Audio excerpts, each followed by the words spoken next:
Hey everybody, welcome back to Key Connections for Educators. We have been talking the past few episodes about Kirkpatrick's levels of evaluation. We started with level 1, which is a reaction. We went into level 2 and talked a little bit about how to assess if learning has happened. And then last episode, we had a really great conversation just about behavior change and how do you measure whether or not behaviors have changed after training. Today, we get to look a little further. So when you've actually stacked all these things together, the hope is that there's a change of results. In the corporate world, it might be something like increased sales or better productivity. And in the public school system, it might be better outcomes for students, better graduation rates, or more literacy, better prepared adults for the real world. So what we want to talk about today is how to make that connection between training and results. And how do we get started measuring it? Hannah, I would love to hear your thoughts on this because you've had a lot of experience both in the public school system and in the corporate world. So I think your lens on results really spans those two. So, what are you thinking about when it comes to measuring those results and figuring out how to tie training to that? Level 4 is all about results. So the questions I ask are, did the training, did the class, did the lesson meet the stakeholders' expectations? And when I say stakeholders, if we're in a corporate setting, the leaders' expectations or the quality assurance benchmark expectations. And in the classroom in academia, did we meet the standards of learning expectations? Did we meet the principal's expectations? Did we meet the parents' expectations? And so you're hearing that word expectations a lot. And ultimately, what level 4 results questions ask are, what was the return on these expectations, the ROE, if you will? I have heard a lot of people use the phrase ROI, which is return on investment. And yet you're sort of turning that phrase and saying return on expectations instead.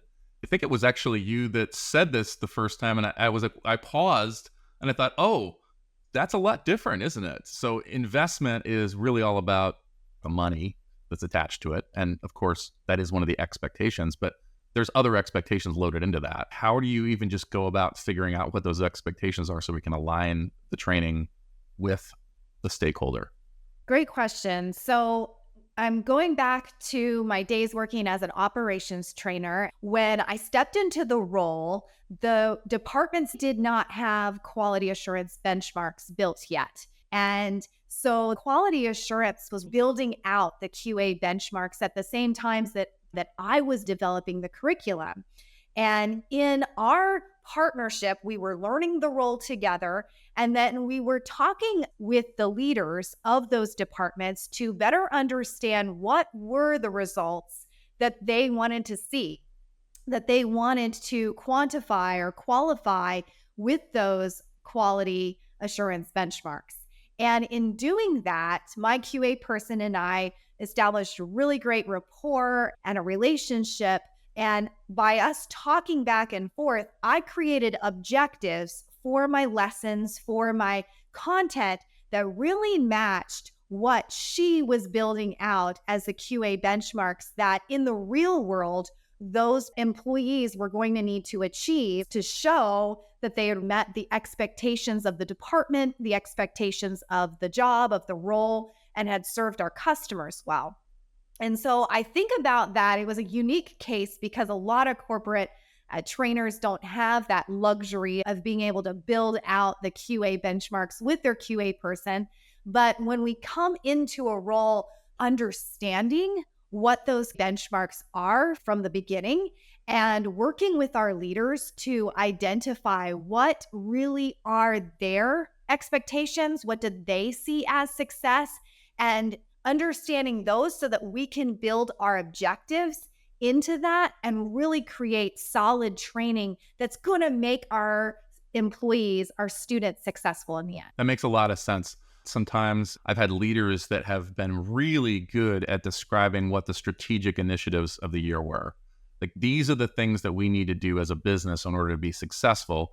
And as a training department, when you understand that these are the things we need to hit, it's not that difficult then to look at the curriculum that you're developing or the classes that you have and say, okay, are the things that we're providing as educational opportunities tied to those strategic initiatives or not?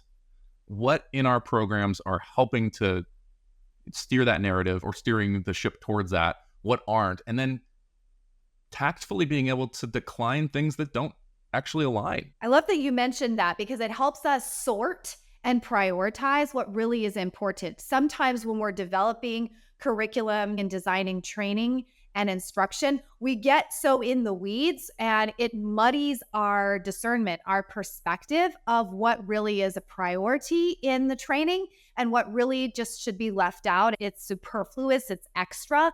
And in regards to my K-12 experiences in the classroom, when I really understood what the state standards are for the grade, that ultimately is the results, the expectations that we're looking for. Because at the end of the year, or now we test throughout the year, but with those standardized tests, really understanding what are these students going to be assessed on at the end of the year. And am I really focused on that? Or am I getting muddied in the mess of the curriculum and the activities and all the things the other teachers are doing and all the new initiatives, really keeping what's most important at the forefront of our minds? Yeah, absolutely.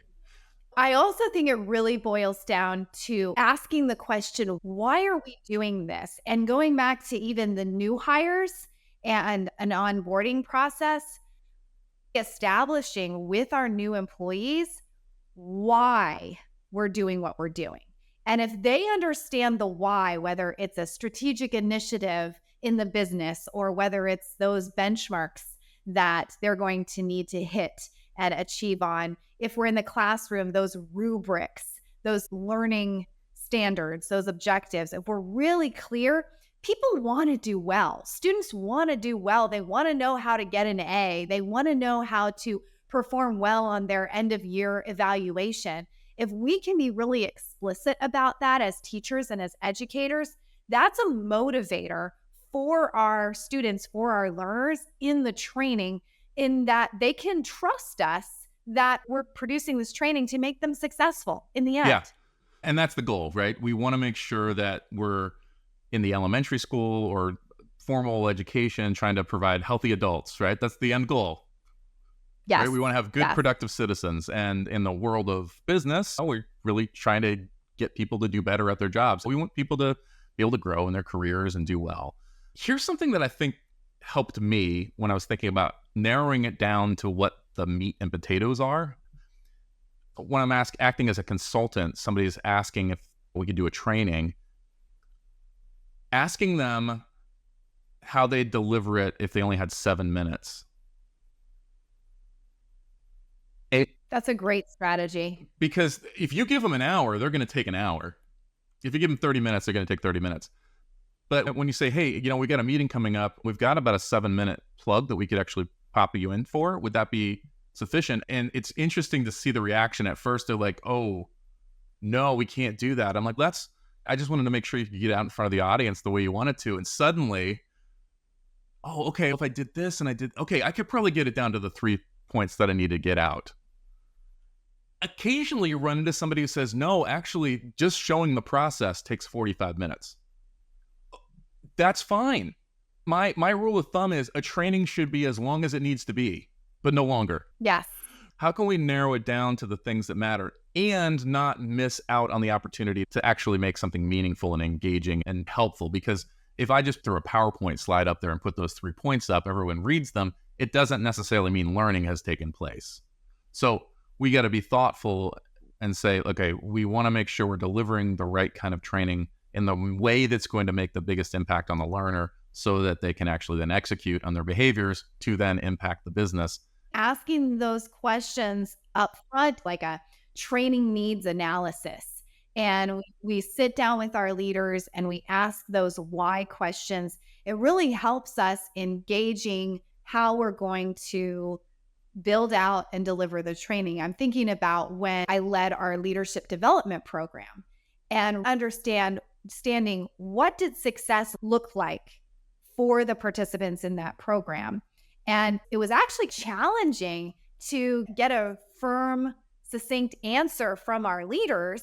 But ultimately, it was that we wanted to see retention. And we wanted to see the top talent that were going through that program being promoted to the next career level. And once we really boiled down, those were the results. That was the impact that the leadership development program was going to have.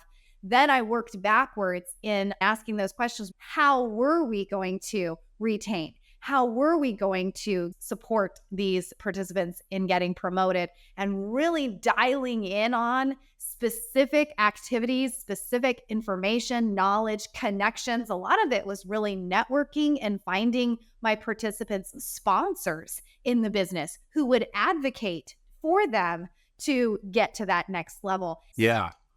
So I think what you're talking about is that education is in partnership with other people. And that is something that is missing from a lot of training organizations, but it's also missing sometimes the other way around too, where there's not necessarily a partnership coming back to a training organization or to educators. So I'll think about the public school setting.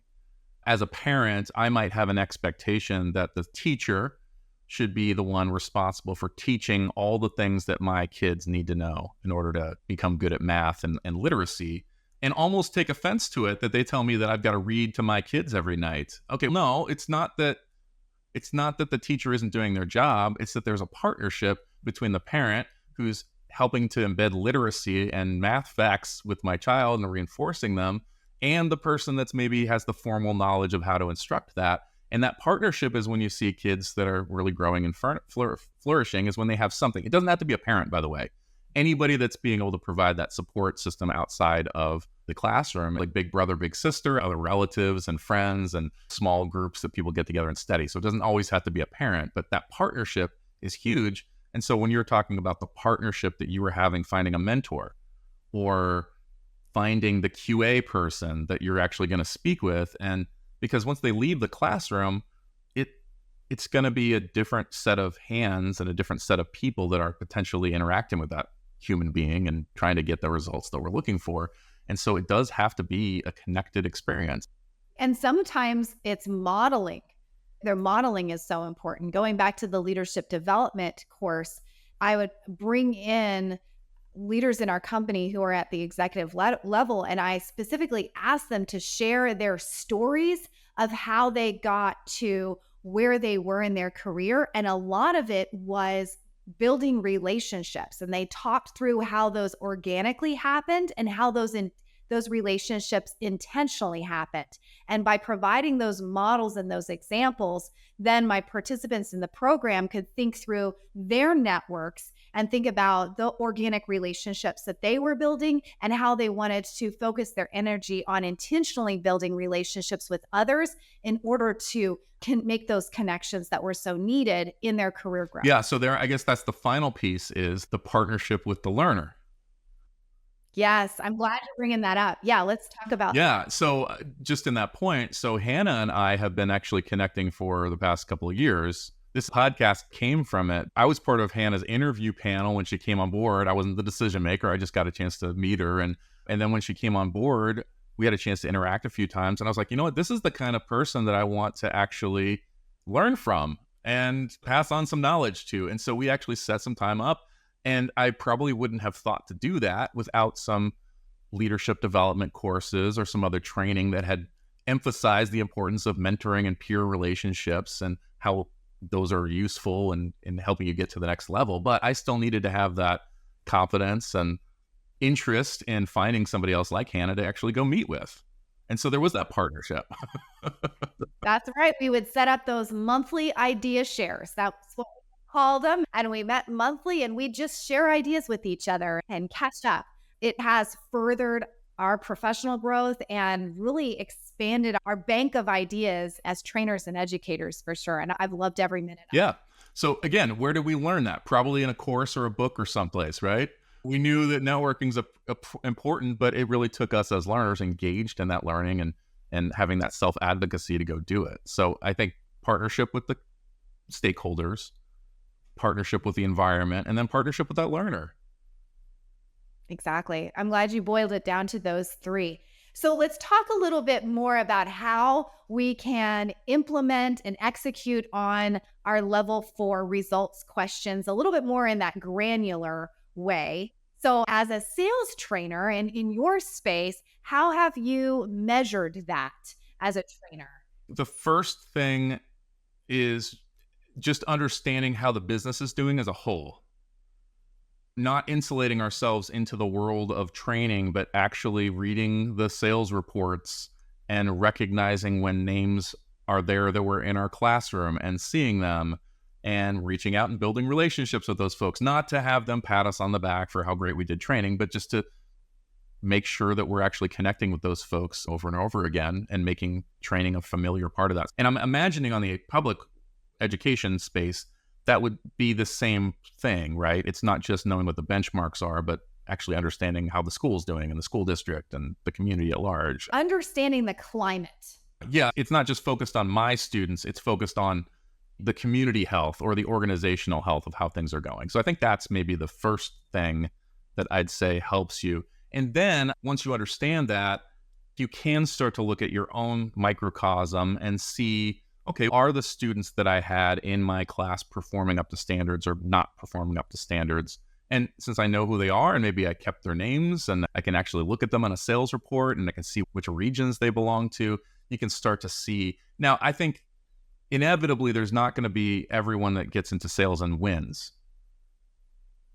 right? There's some people that are just not cut out for it, or they're entered in a bad time, or the COVID happened or whatever, and things happen. So I don't think we can necessarily hold ourselves responsible to the productivity and the efficiency and the execution and wins of every single person that comes through our classroom, because that sort of standard is impossible.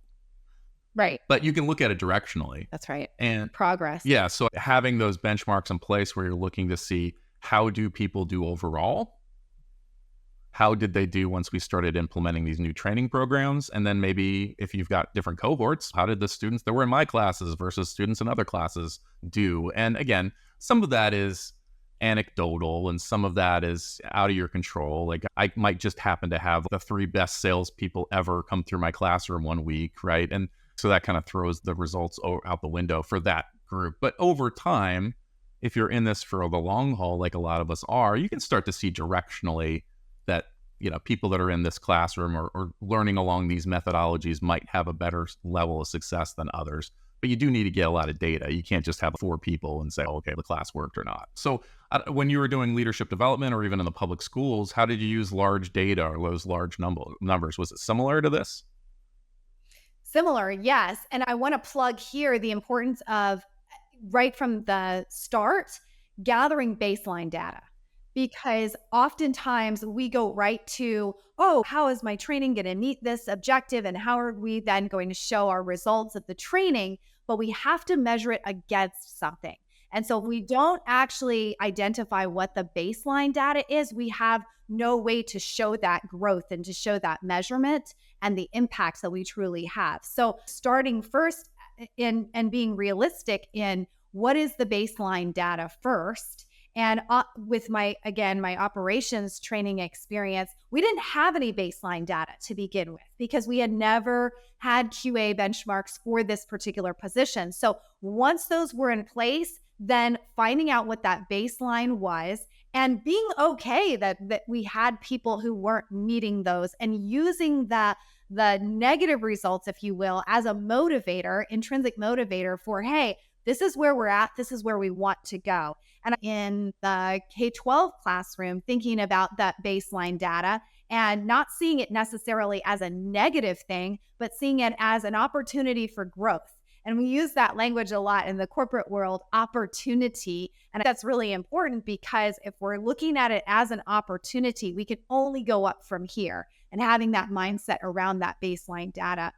Also, granularly, something that I've done when we led the Women's Business Resource Group is identifying what those women wanted as a result from being part of our group. And so by identifying what they wanted, and then we measured it each year with an annual survey, we would identify, okay, this event really did meet this desire or this want from the collective whole of these 200 women that were part of our business group. And asking, I think even at the end of a workshop or a training, what impact do you expect to see as a result of you applying what you have learned from today's class or today's workshop is a great way to start, because then you're setting the expectation again, even with the learner. And then 3 months later, or that 30, 60, 90 day readout, and following up on that, asking questions like, what impact or changes to your work or to your team or your business area or even the company have you seen since applying what you learned in the workshop, in the class, in the training? Yeah, I think that's really well said. It is our job as an educator, as a trainer, to gather those results at the end and communicate them back to leadership. Because sometimes there is a disconnect where we're so caught up in training that we don't take the time, we don't carve out or block time to ask those results-based questions, capture those results, curate those results, put them in a one-pager, or show up to a meeting and actually advocate for what we did, for our workshop, for our training, and say, these were the data points, these were the training results, the impact of what we did here. And if I'm an executive that said, I need to grow revenue by 6% this year, and that's the goal, so it means sales are up, or there's some sort of clear metric target that I want to get to and I want to achieve. And now as a training organization, you put on my desk a one-pager that shows clearly not just the level 4, but it's inclusive of level 1. We know how people reacted to this training. We know where they were at the beginning and they couldn't, and now they can. We saw the behavior change, and then we saw that there was an uptick in sales this year. Yes. Correlating. Actually, sometimes we have to advocate for ourselves and make those connections to our leaders. And bringing it back to the K-12 experience, we need to also advocate for our students, to their parents and to our admin, that we can show that growth. I think of some students who scored poorly on a standardized test, but because they went from a reading level of a grade 1 to a grade 3 in my 4th grade class, I was able to show those data points, and I was able to communicate to the parent that even though your student isn't reading on grade level, look at the measurement, look at the results, look at the impact of these 10 months working with your student. He is now up to a grade 3 reading level, and that is something to celebrate. And that is worth noting. That's huge progress for a student. So the directional element is just as important as the results themselves. Even if we didn't necessarily hit sales target this year, we were here and now we're there. That's directionally relevant. So for all of our listeners out there, I want to challenge you to think about what your business objectives are, to think about what your quality assurance benchmarks are. For us in the K-12 classrooms, what are our standards of learning? What are the expectations? And how can we create questions, create measurements, and implement those into our settings to capture those results and to ultimately show the impact of education's value in those particular spaces?